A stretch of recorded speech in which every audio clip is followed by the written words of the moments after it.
ఓం శాంతి. మురళి తారీఖు 2/11/2024. ఈరోజు బాబా చెప్తున్నారు, మధురమైన పిల్లలు, సంగమ యుగము భాగ్యశాలులుగా తయారయ్యే యుగము. ఇందులో మీరు ఎంతగా కావాలనుకుంటే అంతగా మీ భాగ్య సితారను ప్రకాశింపచేసుకోవచ్చు.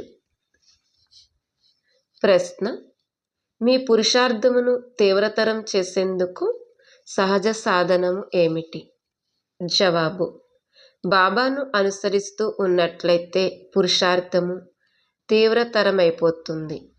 బాబానే చూడండి, తల్లి గుప్తముగా ఉంది. తండ్రిని అనుసరించటం ద్వారా వారి సమానముగా ఉన్నతముగా అవుతారు. కావున ఖచ్చితముగా అనుసరిస్తూ ఉండండి.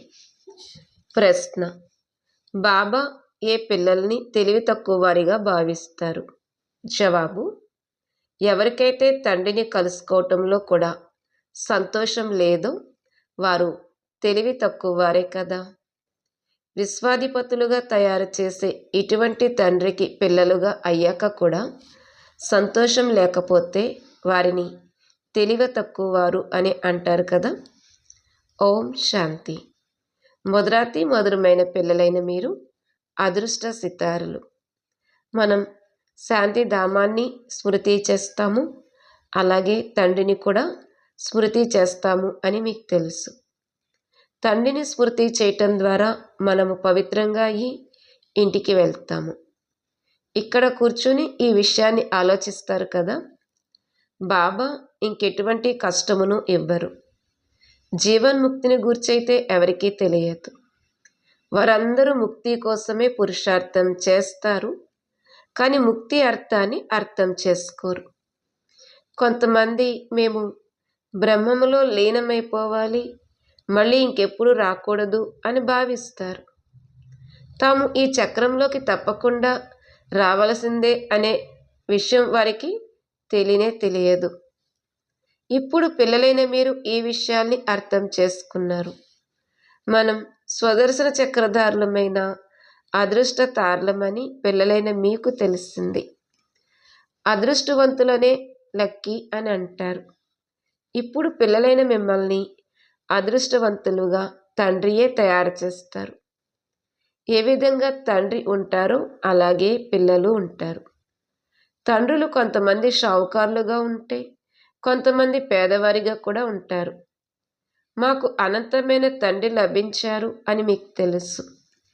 కావున ఎవరు ఎంత అదృష్టవంతులుగా అవ్వాలనుకుంటే అంత అదృష్టవంతులుగా అవ్వచ్చు. ఎంత షావుకారులుగా అవ్వాలి అనుకుంటే అంత షావుకారులుగాను అవ్వచ్చు. పురుషార్థం ద్వారా ఏది కావాలనుకుంటే అది తీసుకోండి.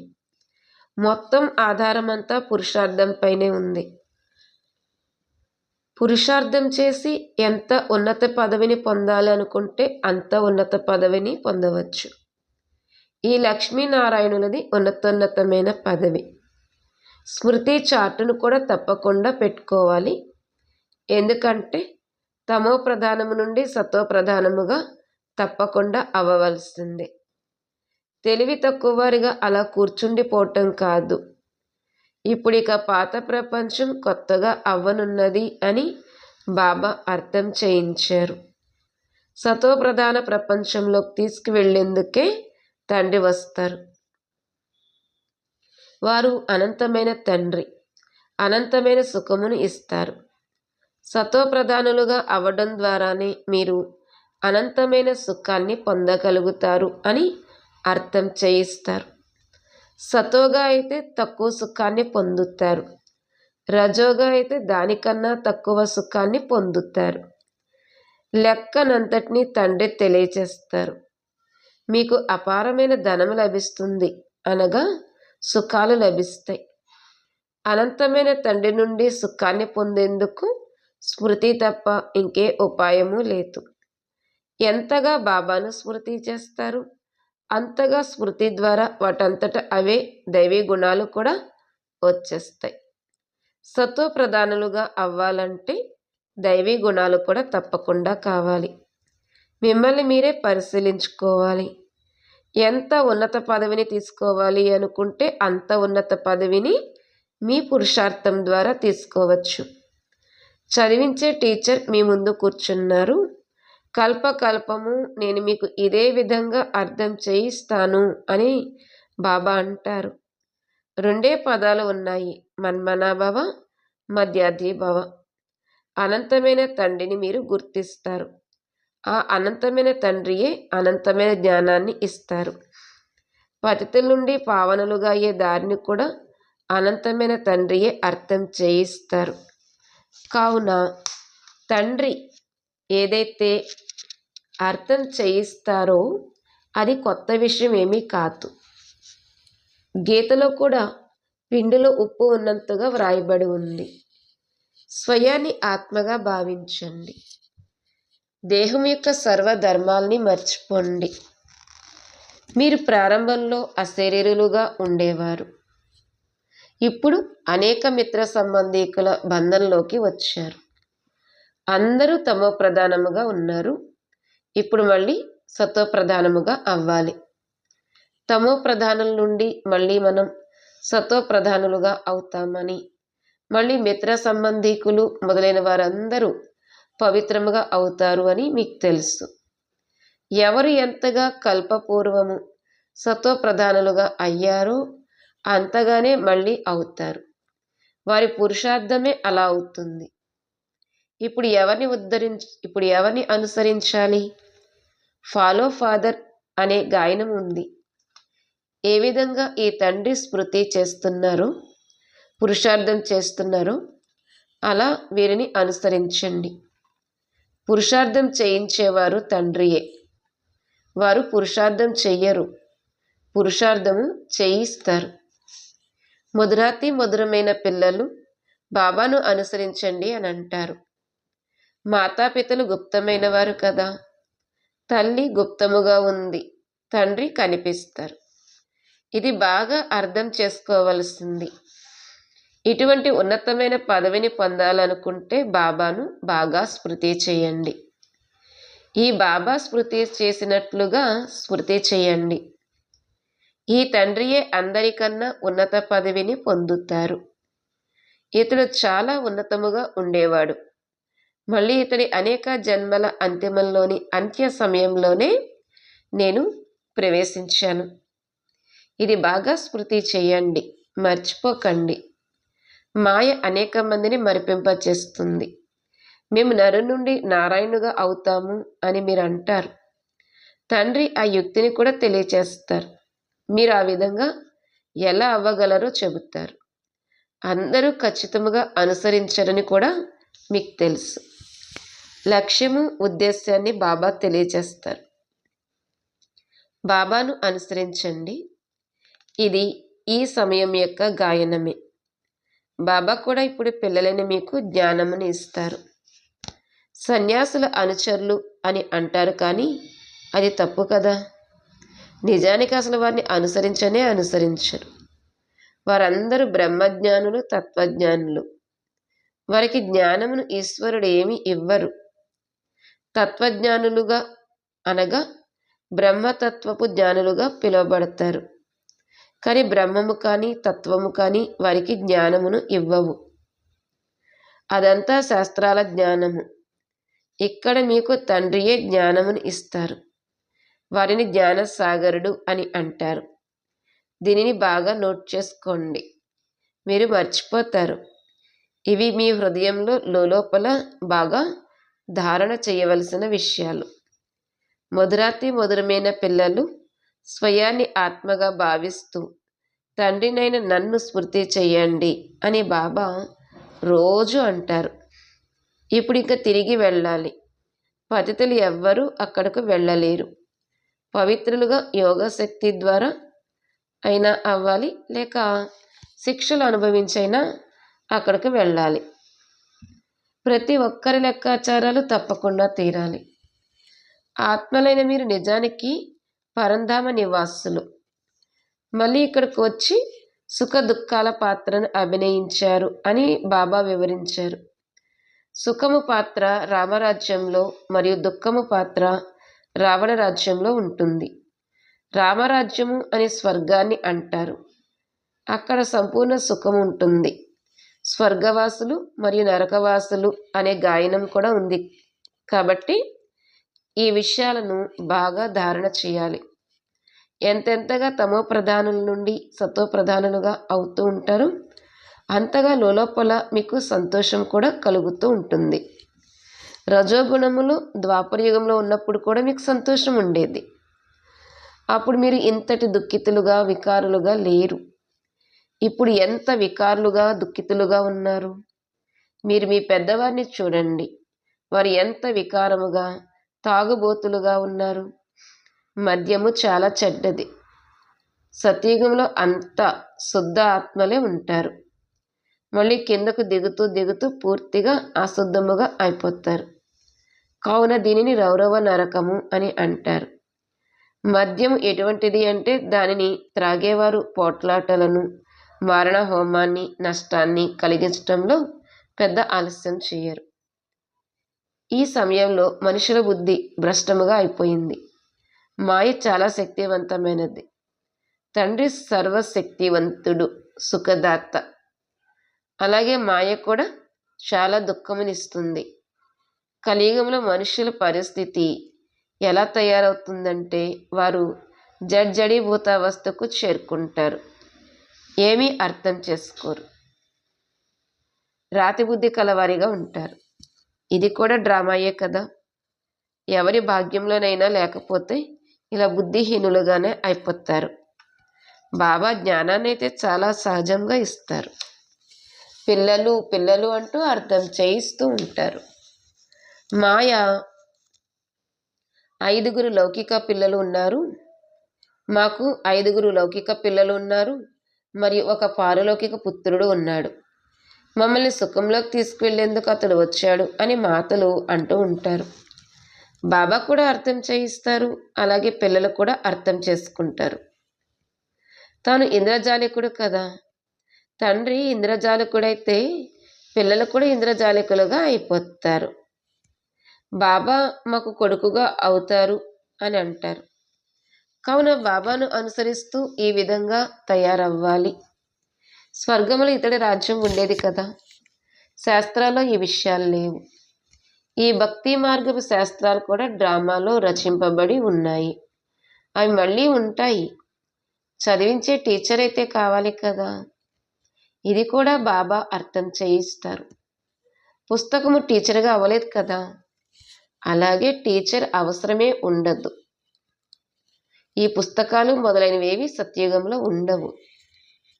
మీరు ఆత్మ అంటే ఏంటో అర్థం చేసుకున్నారు కదా. ఆత్మలకు తండ్రి కూడా తప్పకుండా ఉన్నారు అని బాబా అర్థం చేయిస్తారు. ఎవరైనా వచ్చినప్పుడు హిందూ, ముస్లిం, బాయి బాయి అని అందరూ అంటారు. కానీ దాని అర్థాన్ని ఏమీ తెలుసుకోరు. బాయి బాయి అన్న పదం అర్థాన్ని అర్థం చేసుకోవాలి. తప్పకుండా వారికి తండ్రి కూడా ఉంటారు. ఈ స్వల్పమైన విషయాన్ని కూడా అర్థం చేసుకోలేరు. భగవాన్ వాచ, ఇది అనేక జన్మల అంతిమంలోని జన్మ. దీని అర్థం ఎంత స్పష్టముగా ఉంది. ఏ గ్లాని చెయ్యరు. బాబా కేవలం దారిని తెలియజేస్తారు. నెంబర్ 1 నుండి లాస్ట్గా అవుతారు. తెల్లగా ఉన్నవారు నల్లగా అవుతారు. మేము ఒకప్పుడు తెల్లగా ఉండేవారము, మళ్ళీ అలా తయారవుతాము అని మీరు కూడా భావిస్తారు. తండ్రిని స్మృతి చేయటం ద్వారానే ఆ విధంగా అవుతారు. ఇది రావణ రాజ్యం. రామరాజ్యాన్ని శివాలయము అని అంటారు. సీతారాముడు త్రేతాయుగంలో రాజ్యం చేసేవాడు. ఇందులో కూడా అర్థం చేసుకోవలసిన విషయం ఉంది. 2 కళ్ళు తక్కువగా ఉంటాయి. సత్యుగము ఉన్నతమైనది, దానినే స్మృతి చేస్తారు. త్రేతాయుగాన్ని, ద్వాపరయుగాన్ని అంతగా స్మృతి చెయ్యరు. సత్యుగము కొత్త ప్రపంచం మరియు కలియుగము పాత ప్రపంచం. 100% సుఖము మరియు 100% దుఃఖము. 100% సుఖము మరియు 100% దుఃఖము. ఆ త్రేతాయుగము మరియు ద్వాపరయుగాలు సెమీగా ఉంటాయి. కాబట్టే ముఖ్యంగా సత్యుగము మరియు కలియుగము మహిమ చేయబడతాయి. తండ్రి సత్యుగ స్థాపన చేస్తున్నారు.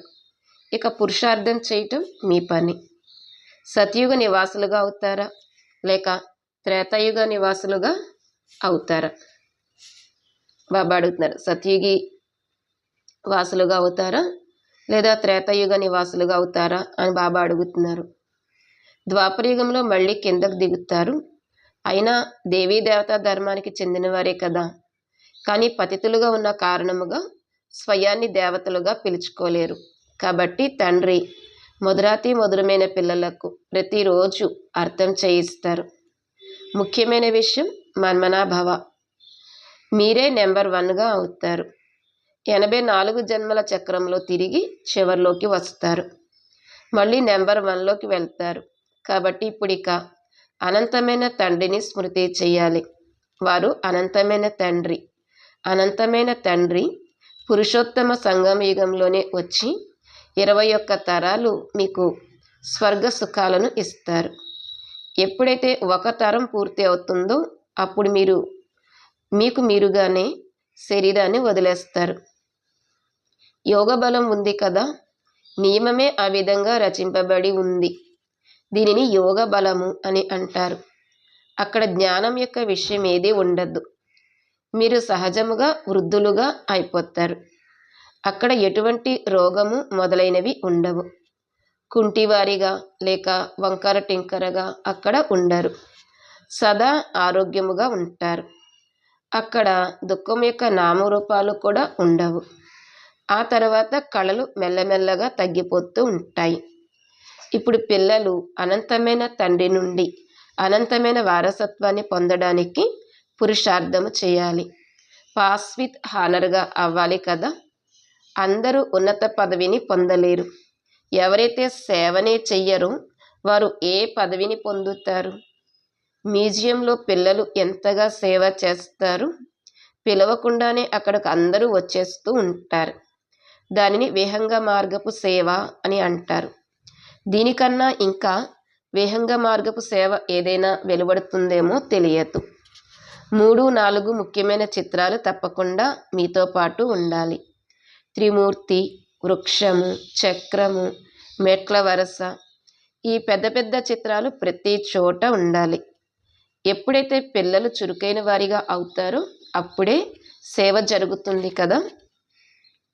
సేవ అయితే జరగవలసిందే. పల్లెల్లో కూడా సేవ చేయాలి. మాతలు చదువుకోకపోయినా కానీ తండ్రి పరిచయం ఇవ్వటం చాలా సహజము. ఇంతకుముందు స్త్రీలు చదువుకునేవారు కాదు.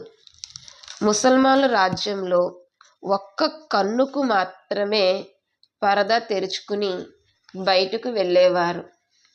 ఈ బాబా చాలా అనుభవజ్ఞులు. నాకు ఇవేవి తెలియవు. నేనైతే పైన ఉంటాను. ఈ విషయాలన్నింటినీ మీకు ఈ బ్రహ్మయ్య వినిపిస్తాడు. అతడు అనుభవజ్ఞుడు అని బాబా అంటారు. నేను కేవలం మన్మనాభవ విషయాలనే వినిపిస్తాను మరియు సృష్టి చక్రం యొక్క రహస్యాన్ని అర్థం చేయిస్తాను. ఇది ఇతడికి తెలియదు. ఇతడు తన అనుభవాన్ని వేరుగా వివరిస్తాడు. నేను ఈ విషయాలలోకి వెళ్ళను. మీకు కేవలం దారిని చూపించడమే నా పాత్ర. నేను తండ్రిని, శిక్షకుడును, గురువును, టీచర్గా అయి మిమ్మల్ని చదివిస్తాను. అంతేకాని ఇందులో కృప మొదలైన వాటి విషయం ఏమీ లేదు. నేను చదివిస్తాను, మళ్ళీ నాతో పాటు తీసుకువెళ్తాను కూడా. ఈ చదువు ద్వారానే సద్గతి లభిస్తుంది. మిమ్మల్ని తీసుకువెళ్లేందుకే నేను వచ్చాను. శివుని ఊరేగింపు ఎంతో గాయనం చేయబడింది. శంకర్ని ఊరేగింపేది ఉండదు. ఇది శివుని ఊరేగింపు. ఆత్మలన్నీ ప్రియుని వెనుక వెళ్తాయి కదా. అందరూ భక్తులే. నేను భగవంతుడిని పావనంగా తయారు చేసి మమ్మల్ని మీతో పాటు తీసుకువెళ్ళండి అని మీరే నన్ను పిలిచారు. కాబట్టి నేను పిల్లలైన మిమ్మల్ని తప్పకుండా నాతో పాటు తీసుకువెళ్తాను. మీ లెక్కాచారాలను తీర్చి తప్పకుండా తీసుకువెళ్ళవలసిందే. బాబా గడియ గడియ మన్మనాభవ అని అంటారు. బాబాను స్మృతి చేయటం ద్వారా వారసత్వం కూడా గుర్తుకొస్తుంది. విశ్వరాజ్యాధికారము లభిస్తుంది కదా. దానికోసం పురుషార్థం కూడా అలా చేయాలి. పిల్లలైన మీకు ఎటువంటి కష్టమును ఇవ్వను. మీరు చాలా దుఃఖాలు చూశారని నాకు తెలుసు. ఇప్పుడు మీకు ఎటువంటి శ్రమను ఇవ్వను.